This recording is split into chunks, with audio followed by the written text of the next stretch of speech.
ഇതാണ് എൻ്റെ ബിന്ദു ചേച്ചിയുടെ ഫാം. ഇവിടെ കോഴികളെയും താറാവിനെയാണ് കേട്ടോ കൂടുതലായിട്ടും വളർത്തുന്നത്. അപ്പം എല്ലാവർക്കും ഈ ഒരു സ്പെഷ്യൽ വീഡിയോയിലേക്ക് സ്വാഗതം. സാധാരണ ഞാൻ എൻ്റെ കോഴികളുടെ വീഡിയോ ആണ് ചെയ്യാറ്. അപ്പം ഇന്നൊരു ചേഞ്ച് ആയിക്കോട്ടെ എന്ന് ഞാനങ്ങ് വിചാരിച്ചു. ഒരു ചേഞ്ച് ആഗ്രഹിക്കാത്ത ആരെങ്കിലും ഉണ്ടോ? അതുകൊണ്ടാണ് ഇന്ന് ബിന്ദു ചേച്ചിയുടെ ഫാം നിങ്ങൾക്ക് പരിചയപ്പെടുത്തി തരാം എന്ന് ഞാൻ കരുതിയത്.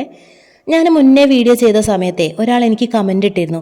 കമൻറ്റ് മാത്രമല്ല, നേരിട്ടും 2-3 ആൾക്കാർ എന്നോട് ചോദിച്ചിട്ടുണ്ട്, ഇങ്ങനെ കോഴികളെയൊക്കെ വളർത്തിയിട്ട് ഒരു വീട്ടിലെ ചിലവുകളൊക്കെ നടത്താൻ കഴിയുമോ, ഒരു കുടുംബം മുന്നോട്ട് കൊണ്ടുപോകാൻ കഴിയുമോ എന്നുള്ളത്. എന്തുകൊണ്ട് പറ്റില്ല?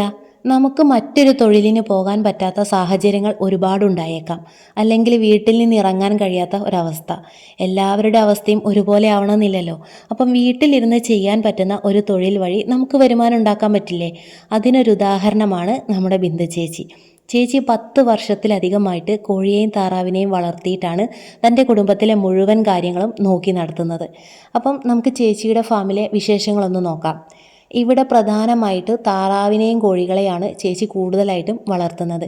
ഇതിനു മുൻപ് കുറച്ച് കാടകളെയൊക്കെ വളർത്തിയിരുന്നേ, അതുപോലെ കോൺ കൃഷിയും ചെയ്തിരുന്നു. പക്ഷേ ഒരുപാട് കാര്യങ്ങൾ ഒരുമിച്ച് മാനേജ് ചെയ്യാൻ ബുദ്ധിമുട്ട് വന്നപ്പം കാട വളർത്തലും കോൺ കൃഷിയും തൽക്കാലം നിർത്തിവെക്കേണ്ടതായിട്ട് വന്നു. ഇപ്പം നിലവിൽ ഇവിടെ താറാവും കോഴിയും മാത്രമേ ഉള്ളൂ കേട്ടോ.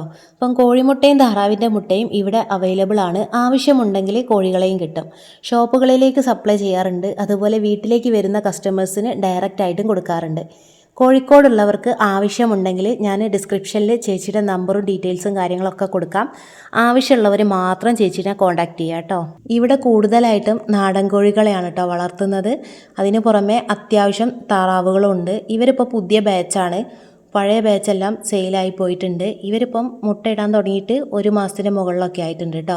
അപ്പം ഇവരുടെ മുട്ട ഷോപ്പിലാണ് കൊടുക്കുക. അതുപോലെ വീട്ടിൽ കസ്റ്റമേഴ്സ് വരുന്ന സമയത്ത് അവർക്കും കൊടുക്കാറുണ്ട്. ഇതിൽ അത്യാവശ്യം പൂവൻ താറാവ് ഉണ്ടായിരുന്നു. കുറേ എണ്ണത്തിനെ കൊടുത്തു. എന്നാലും ഒരു 5-6 പോലെ ഉണ്ട് കേട്ടോ. ആ തലയ്ക്കൊരു കറുപ്പ് കാണുന്നില്ലേ, അതാണ് പൂവൻ താറാവ്. ബാക്കിയെല്ലാം പെടകളാണേ.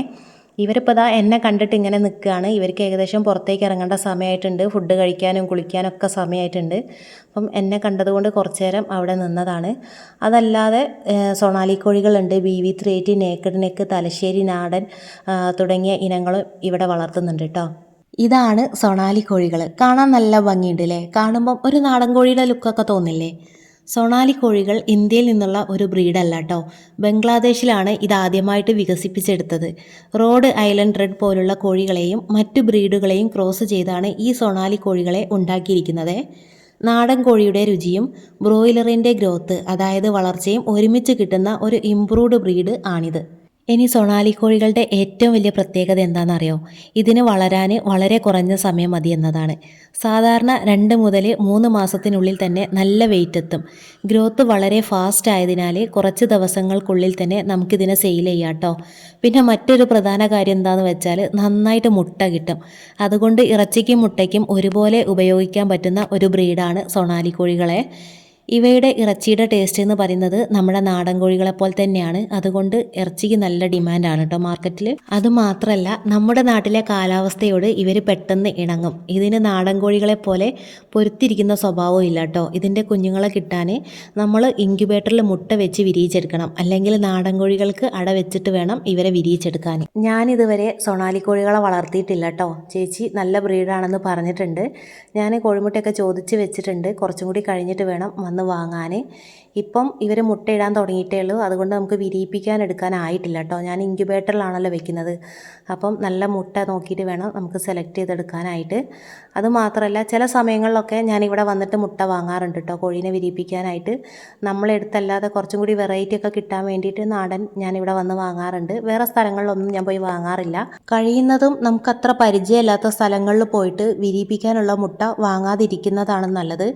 അങ്ങനെയൊക്കെ വാങ്ങുന്ന ആളുകൾ നന്നായിട്ട് ശ്രദ്ധിച്ചിട്ട് വാങ്ങുക കേട്ടോ. കാരണം പറ്റിക്കപ്പെടാൻ സാധ്യത കൂടുതലാണ്. ഇനി അടുത്തതായിട്ട് നമുക്ക് നേക്കഡ് നെക്ക് കോഴികളെ പരിചയപ്പെടാം കേട്ടോ. ഈ കോഴിയുടെ സ്വദേശം ഇന്ത്യയാണെന്നാണ് പലരും കരുതിയിരിക്കുന്നത്. പക്ഷേ യഥാർത്ഥത്തിൽ ഈ ബ്രീഡ് യൂറോപ്പിലാണ് ഉത്ഭവിച്ചത്. പ്രധാനമായും റൊമാനിയ, ഹംഗറി പോലുള്ള രാജ്യങ്ങളിലാണ് ഇത് ആദ്യം കണ്ടത്. ഇപ്പം നമ്മുടെ നാട്ടിൽ ഒരുപാട് ആളുകൾ ഈ കോഴിയെ വളർത്തുന്നുണ്ട് കേട്ടോ. ഈ കോഴികളുടെ പ്രത്യേകത എന്താണെന്ന് വെച്ചാൽ ഇത് നല്ല രീതിയിൽ നമുക്ക് മുട്ട തരും. ഈ കോഴികൾക്ക് രോഗപ്രതിരോധ ശേഷി കൂടുതലായതിനാൽ അവർക്ക് അങ്ങനെ പെട്ടെന്ന് അസുഖങ്ങളൊന്നും വരാറില്ല കേട്ടോ. ഇനി വന്നാലും വളരെ കുറവായിരിക്കും. ഇവയ്ക്ക് ബ്രൂഡിംഗ് സ്വഭാവം ഉള്ളത് കൊണ്ട് മുട്ട വെച്ചാൽ നന്നായിട്ട് പൊരുത്തിലിരിക്കും കേട്ടോ. അതുപോലെ കുഞ്ഞുങ്ങളെ നന്നായിട്ട് നോക്കും. മുട്ടയ്ക്കും കുഞ്ഞുങ്ങൾക്കും വേണ്ടി വളർത്താൻ പറ്റുന്ന നല്ലൊരു ബ്രീഡാണ് നേക്കഡ് നെക്ക്. അതുപോലെ കോഴികൾ കഴിഞ്ഞാൽ പിന്നെയുള്ളത് താറാവാണ്. ഈ താറാവിന് പിന്നിൽ ഒരു കഥയുണ്ട് കേട്ടോ. ഈ താറാവ് കാരണമാണ് ഞാനും ചേച്ചിയും പരിചയപ്പെടുന്നത്. അതൊരു സൗഹൃദമായിട്ട് ഇപ്പോഴും മുന്നോട്ട് പോകുന്നുണ്ട് കേട്ടോ. മുൻപ് ഞാൻ ഒരു 10-20 താറാവിനെ വളർത്തിയിരുന്നേ. പക്ഷേ ചില ബുദ്ധിമുട്ടുകൾ കാരണം എനിക്കതിനെ വിൽക്കേണ്ടതായിട്ട് വന്നു.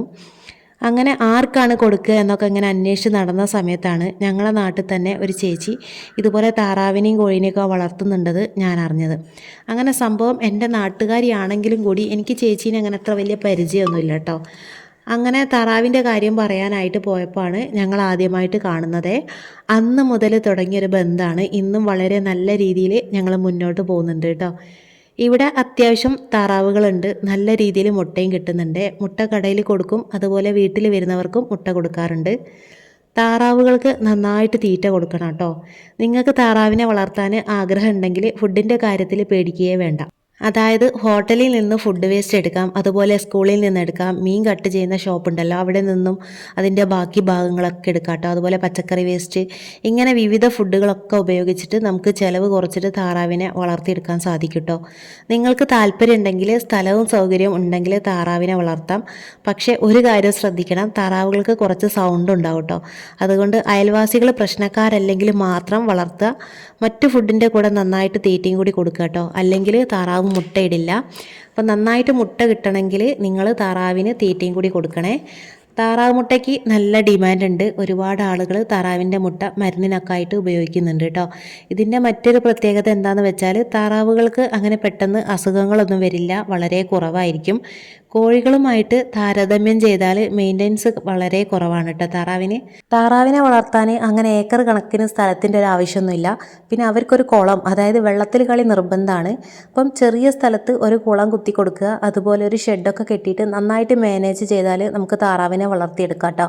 ഒരുപാടൊന്നുമില്ലെങ്കിലും നമ്മുടെ ആവശ്യത്തിനൊക്കെ ഒരു 10-20 എണ്ണത്തിനൊക്കെ നമുക്ക് എന്തായാലും വളർത്തിയെടുക്കാം.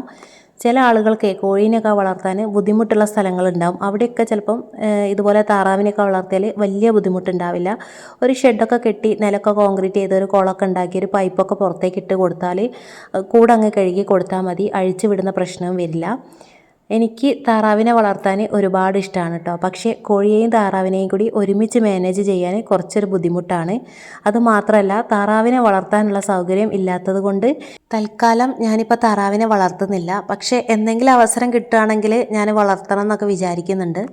ഇതിപ്പോൾ കാണുമ്പം നിങ്ങൾ വിചാരിക്കും ഇതെന്താ ഇത് കോഴിക്കോടാണോ എന്നുള്ളത്. ഇത് കോഴിക്കോടല്ല കേട്ടോ. കോഴിക്കോടിൻ്റെ വർക്ക് പുറകു വശത്ത് നടന്നുകൊണ്ടിരിക്കുകയാണ്. അതിന് കുറച്ച് പണികളും കാര്യങ്ങളൊക്കെ ഉണ്ട്, കുറച്ച് നെറ്റ് അടിക്കാനൊക്കെ ഉണ്ട്. അതുകൊണ്ട് ആ ഒരു ഭാഗം ഞാൻ കാണിക്കുന്നില്ല. ഇത് ചേച്ചിയുടെ വീടാണ്, വീട്ടിലെ സിറ്റ് ഔട്ടാണ്, അതായത് പഴയ വീട് കേട്ടോ. ഈ വീടിൻ്റെ പുറകുവശത്താണ് ചേച്ചിയുടെ കോഴിക്കോടും കാര്യങ്ങളൊക്കെ ഉള്ളത്. ഈ വീട്ടിലായിരുന്നു മുന്നേ ചേച്ചി താമസിച്ചിരുന്നത്. ഈ വീടിൻ്റെ പുറകുവശത്താണ് കൂടും കാര്യങ്ങളൊക്കെ. ഇപ്പം അവിടെ വർക്ക് നടന്നുകൊണ്ടിരിക്കുകയാണ്. അത് മാത്രമല്ല ചേച്ചി ഇപ്പോൾ ഈ വീട്ടിൽ താമസമില്ല കേട്ടോ. വീടിൻ്റെ തൊട്ടടുത്തായിട്ട് ചേച്ചി വീടുണ്ടാക്കിയിട്ട് അവിടേക്ക് താമസം മാറി. ഇപ്പോൾ തൽക്കാലം ഈ വീട്ടിൽ കോഴികളെ ഇട്ടേക്കാണേ. ഇപ്പോൾ ജനലും കാര്യങ്ങളൊക്കെ നെറ്റ് അടിച്ച് കൊടുത്തിട്ടുണ്ട്. അതുപോലെ ഫ്രണ്ടിലെ ഡോറ്, അതുപോലെ ഗ്രില്ല് എല്ലാം നെറ്റ് അടിച്ചിട്ട് കോഴികളെ ഇതിലാണ് ഇട്ടേക്കുന്നത്. അപ്പം ഇനിയിപ്പോൾ ആ കൂടിൻ്റെ വർക്ക് കഴിഞ്ഞിട്ട് വേണം ഇവരെല്ലാം അങ്ങോട്ട് മാറാൻ. ഈ വീഡിയോ കാണുന്ന എല്ലാവരും എൻ്റെ ബിന്ദു ചേച്ചിക്ക് ഓരോ ലൈക്ക് കൊടുക്കണം കേട്ടോ. അതുപോലെ നിങ്ങളുടെ അഭിപ്രായങ്ങളൊക്കെ ഒന്ന് കമൻറ്റിൽ പറയുക. ഞാൻ കുറേ ദിവസമായിട്ട് അവിടേക്ക് പോകണമെന്ന് വിചാരിക്കുന്നുണ്ടായിരുന്നു. വീഡിയോ എടുക്കാനല്ല, അല്ലാതെ അവിടെ മണിത്താറാവും മക്കളുണ്ടായി എന്ന് കേട്ടു. അപ്പം ഞാൻ മക്കളെ കാണാൻ ഒരു ദിവസം വരുന്നുണ്ടെന്ന് പറഞ്ഞിരുന്നു.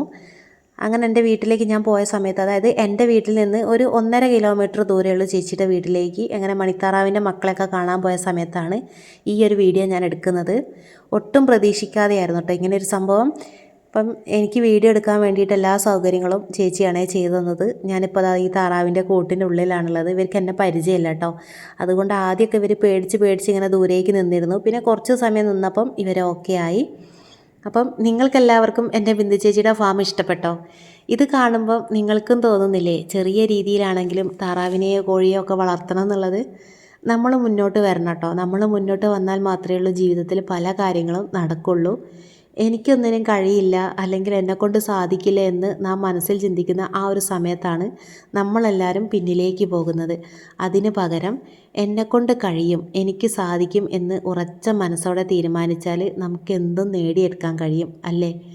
അങ്ങനെ സ്വന്തം പരിശ്രമം കൊണ്ട് ജീവിതം മുന്നോട്ട് കൊണ്ടുപോകുന്ന നമ്മുടെ ബിന്ദു ചേച്ചിക്ക് ഒരു ലൈക്ക് കൊടുക്കാൻ ആരും മറക്കരുത് കേട്ടോ. ഇനിയും ഇത്തരത്തിലുള്ള വീഡിയോസ് വേണമെങ്കിൽ നിങ്ങൾ കമൻറ്റിൽ പറയണേ. അതുപോലെ ആരുടെയെങ്കിലും വീട്ടിൽ ഇതുപോലെ കോഴീനെയോ താറാവിനെയോ കാടേനെയോ ഒക്കെ വളർത്തുന്നുണ്ടെങ്കിൽ നിങ്ങളുടെ ഫാം ഇതുപോലെ എൻ്റെ ചാനലിലൂടെ മറ്റുള്ളവർക്ക് പരിചയപ്പെടുത്തണമെന്ന് നിങ്ങൾക്ക് ആഗ്രഹം ഉണ്ടെങ്കിൽ നിങ്ങളൊന്ന് കമൻറ്റിൽ അറിയിക്കുക കേട്ടോ. ഞാൻ പറഞ്ഞു ഇതിൻ്റെ കൂടെ തന്നെ ചേച്ചി കാടകൃഷി അതുപോലെ കൂൺ കൃഷിയൊക്കെ ചെയ്തിരുന്നു. കൂൺ കൃഷി തൽക്കാലം നിർത്തിവെച്ചതാണ്. കാടേൻ്റെത് പറയുകയാണെങ്കിൽ കോഴീനെ വളർത്തുന്നവർക്കറിയാം ആ ഒരു വ്യത്യാസം. അതായത് കോഴി ഇനിയിപ്പം നമുക്കൊരു വയ്യായിക വന്നു, തീറ്റ വാങ്ങാൻ പോകാൻ കഴിഞ്ഞില്ല, അപ്പം നമുക്കിപ്പോൾ ഒരു അരി ഉണ്ടെങ്കിൽ ഒരു ഗ്ലാസ് അരി ഇട്ട് കൊടുത്താലും അവരങ്ങ് കൊത്തി തിന്നോളും. പക്ഷേ കാടയുടെ കാര്യം അങ്ങനെയല്ല കേട്ടോ, നല്ല അധ്വാനമാണ്. കാട തീറ്റ മാത്രമേ കഴിക്കുള്ളൂ, വേറെ ഒന്നും കഴിക്കില്ല. എനിക്ക് കാടേനെ വളർത്തണമെന്ന് നല്ല ആഗ്രഹം ഉണ്ടായിരുന്നു. പക്ഷേ ചേച്ചിയുടെ എക്സ്പീരിയൻസ് വെച്ചിട്ട് ചേച്ചി എന്നോട് പറഞ്ഞത് നീ കാടേനെ വളർത്തണ്ട, നീ കോഴീനെ തന്നെ വളർത്തിയാൽ മതി എന്നാണ് കേട്ടോ. അതോടെ ഞാനൊരു പരിപാടി നിർത്തി.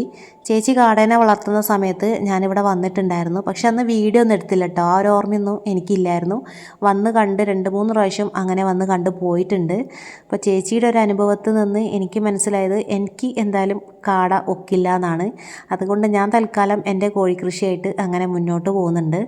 ഇതിപ്പം ഈ ഒരു അകത്ത് ചിപ്പിൽപ്പൊടിയാണ് ഇട്ടേക്കുന്നത്. ചിപ്പിൽപ്പൊടിയല്ല, അറക്കപ്പൊടി എന്ന് പറയും. അതുപോലെ ഇവർക്ക് കല്ലൊക്കെ സെറ്റ് ചെയ്ത് കൊടുത്തിട്ടുണ്ട് കേട്ടോ. മുട്ടയിടാനായിട്ട് ഓളോബിക്സ് ഇങ്ങനെ വെച്ചിട്ട് മുകളിൽ പലകയൊക്കെ വെച്ചിട്ട് ഓരോ കള്ളികളായിട്ട് കൊടുത്തിട്ടുണ്ട്. അതുപോലെ തീറ്റപാത്രം, വെള്ളപാത്രം എല്ലാം ഉണ്ട് കേട്ടോ. ഇവരിപ്പം മുട്ടയിട്ട് തുടങ്ങിയിട്ടേ ഉള്ളൂ. മുട്ടയിട്ട് തുടങ്ങിയിട്ട് ഏകദേശം ഒരു മാസത്തോളമായി. പക്ഷേ മുട്ടയ്ക്ക് വലിപ്പക്കുറവുണ്ട്. അതുകൊണ്ട് ഇപ്പോൾ പൊരുത്തിൽ വെക്കുന്നില്ല, കുറച്ചും കൂടി കഴിയട്ടെ എന്ന് പറഞ്ഞ് നിൽക്കുകയാണ്. കുറച്ച് മുട്ടയ്ക്ക് ഞാൻ ഓർഡർ ചെയ്ത് വെച്ചിട്ടുണ്ട്. പക്ഷേ പൂവൻ്റെ കുറവുണ്ട് കേട്ടോ. ഇത്രയും പെടകൾക്ക് ഒരു പൂവൻ മാത്രമേ ഉള്ളൂ. ഇനിയിപ്പം പുറകുവശത്ത് കൂട് സെറ്റ് ചെയ്യുന്നുണ്ടെന്ന് ഞാൻ പറഞ്ഞല്ലോ. കൂട് സെറ്റ് ചെയ്തിട്ട് വേണം ഇവരെ അങ്ങോട്ട് മാറ്റാൻ. ഇപ്പം നിലവിൽ ഇവിടെയുള്ള കോഴികളും താറാവുകളും എല്ലാം പുതിയ ബാച്ചാണ് കേട്ടോ, പഴയവരൊന്നുമില്ല. അവരെല്ലാം സെയിലായി പോയിട്ടുണ്ട്. മുന്നേ ചേച്ചി BV380 കോഴീനെ വളർത്തിയിരുന്നു കേട്ടോ. അത് നിങ്ങൾക്കറിയാലോ, ആ ഒരു കൂട്ടിലിട്ടിട്ട് നമ്മൾ വളർത്തുന്ന കോഴിയാണ്. അവർക്കിങ്ങനെ നമ്മൾ തീറ്റ കൊടുക്കണം, അവർ നന്നായിട്ട് മുട്ടയിടും, ഡെയിലി മുട്ട കിട്ടും കേട്ടോ. പക്ഷേ എല്ലാവരും പറയുന്നത് കേൾക്കാറുണ്ട്, ആ ഒരു കോഴികൾക്ക് തീറ്റ കൊടുത്തെങ്കിൽ മാത്രമേ അവർ മുട്ടയിടുള്ളൂ, അവരെ തുറന്ന് വിട്ട് വളർത്താൻ പാടില്ല എന്നൊക്കെ ഉള്ളത്. പക്ഷേ അതൊക്കെ തെറ്റാണെന്നുള്ളത് എനിക്കിവിടെ വന്നപ്പോൾ മനസ്സിലായി. ലാസ്റ്റ് ടൈം ആയ സമയത്ത് ചേച്ചി കുറച്ച് കോഴികളെ ഇതുപോലെ തുറന്ന് വിട്ടിരുന്നു കേട്ടോ. ചേച്ചി വീട്ടിൽ വളർത്തുന്ന നാടൻ കോഴികളുടെ കൂടെ തുറന്ന് വിട്ടിരുന്നു. അവർ നമ്മളുടെ കോഴികൾ എന്തൊക്കെ ഫുഡാണോ കഴിക്കുന്നത് അതുതന്നെയായിരുന്നു അവരും കഴിക്കാറ്. ഇല, പുല്ല്, അതുപോലെ ചോറ്, പിന്നെ അരി, തീറ്റ എല്ലാം അവർ കഴിക്കാറുണ്ടായിരുന്നു. പക്ഷെ അവർ മുട്ടയിടാറുണ്ടായിരുന്നു കേട്ടോ. അപ്പം അതൊരു തെറ്റിദ്ധാരണയാണ്. BV380 കോഴീനെയും നമുക്ക് നാടൻ കോഴികളെ വളർത്തുന്ന രീതിയിൽ തന്നെ അഴിച്ച് വിട്ട് വളർത്താം കേട്ടോ. അപ്പോൾ ഞാനും ആദ്യമൊക്കെ അങ്ങനെയായിരുന്നു വിചാരിച്ചിരുന്നത്. അപ്പം നിങ്ങൾക്ക് സംശയം ഉണ്ടെങ്കിൽ നിങ്ങളുടെ കയ്യിൽ BV380 കോഴി ഉണ്ടെങ്കിൽ നിങ്ങൾ ഒരു മാസം ഒന്ന് അഴിച്ചു വിട്ട് വളർത്തി നോക്കുക, നിങ്ങൾക്കത് മനസ്സിലാവും. അഴിച്ചിട്ട് വളർത്തിയാൽ നല്ലോണം മുട്ട കിട്ടും കേട്ടോ. മുട്ടയുടെ ആ ഒരു വലിപ്പമൊക്കെ ഉണ്ടല്ലോ, അതൊക്കെ കുറച്ചും കൂടി കൂടുതലായിട്ട് കിട്ടും. അപ്പം BV380 കോഴീനെ വളർത്തുന്ന ആളുകളുണ്ടെങ്കിൽ നിങ്ങളൊന്ന് അഴിച്ചിട്ട് വളർത്തി നോക്കുക. അതായത് ഇപ്പോൾ 4-5 കോഴി മാത്രമേ ഉള്ളൂ, അതിന് തീറ്റ വാങ്ങി കഷ്ടപ്പെടുകയാണ്, അങ്ങനെയൊക്കെയുള്ള ആളുകളുണ്ടാവുമല്ലോ, അവരോടാണ് കേട്ടോ പറയുന്നത്. അല്ലാതെ 100-50 BV380 കോഴീനെ നെറ്റിലിട്ട് വളർത്തുന്ന ആളുകളോടല്ലേ. ഇവിടെയുള്ള എല്ലാ കോഴികൾക്കും ചേച്ചിയും വാക്സിനേഷൻ എല്ലാം കൊടുക്കാറുണ്ട്. 7ാമത്തെ ദിവസം ലസോട്ട, 14-ന് IBD, വീണ്ടും 21-ന് ലസോട്ട, 28-ന് IBD. അതിനുശേഷം 45-ാമത്തെ ദിവസം കോഴികൾക്ക് വിരമരുന്ന് കൊടുക്കും. വിരമരുന്ന് കൊടുക്കുമ്പം പ്രത്യേകം ശ്രദ്ധിക്കണം, കോഴികൾക്ക് അത്യാവശ്യം വെയിറ്റ് ഉണ്ടായിരിക്കണം. അതൊക്കെ നോക്കിയിട്ടാണ് കേട്ടോ വിരമരുന്ന് കൊടുക്കുക. അതിനുശേഷം R2B ഇഞ്ചക്ഷനും കൊടുക്കാറുണ്ട്.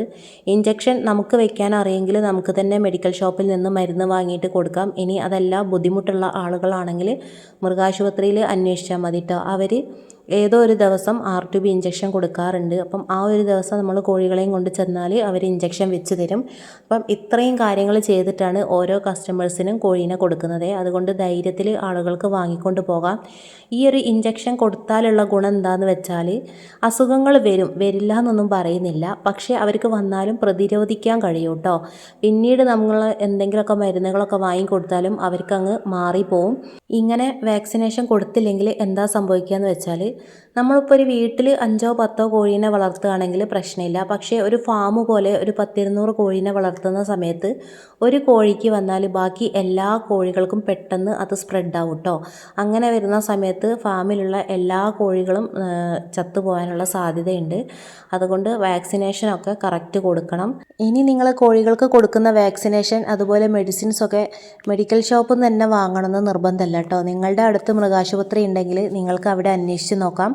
അവിടെ ഈ കാര്യങ്ങളൊക്കെ കിട്ടുകയാണെങ്കിൽ നിങ്ങൾക്ക് അവിടുന്ന് തന്നെ ചെയ്യാവുന്നതാണ്.